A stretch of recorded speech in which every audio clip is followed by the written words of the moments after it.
John, Emma, good morning. And the president is actually most upset with Republicans, including Treasury Secretary Steven Mnuchin, who proposed those $600 stimulus checks. And the president is calling the overall omnibus bill a disgrace, citing the billions of dollars in foreign aid that it's shelling out that could be going instead to millions of Americans in need.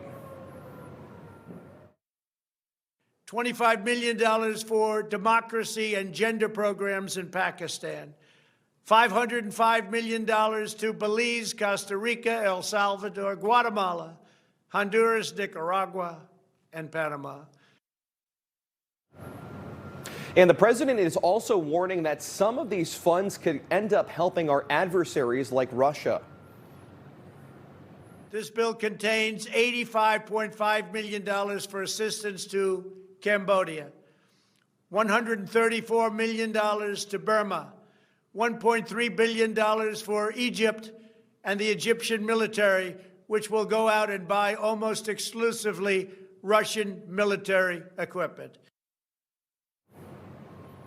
And millions of dollars are going under the sea.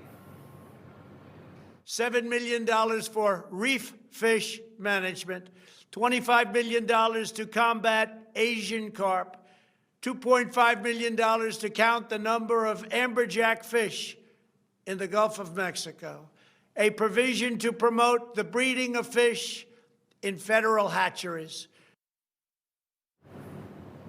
And the president is asking Congress to present him with a new bill that takes a lot of these provisions out of it.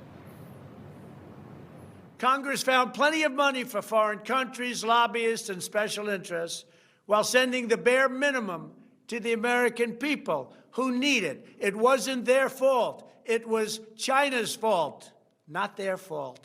I am asking Congress to amend this bill and increase the ridiculously low $600 to $2,000 or $4,000 for a couple. I'm also asking Congress to immediately get rid of the wasteful and unnecessary items from this legislation and to send me a suitable bill, or else the next administration will have to deliver a COVID relief package, and maybe that administration will be me, and we will get it done.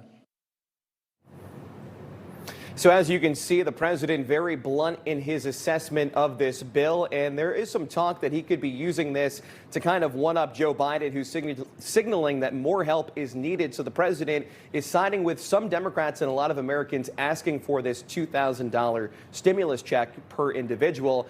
And on top of that, the president is also weighing staying here in Washington for the Christmas holiday as opposed to going to Mar-a-Lago, with obviously so much going on here in our nation's capital. Back to you. Yeah, busy holiday season. All right, Newsmax national correspondent Logan Ratick, thank you so much.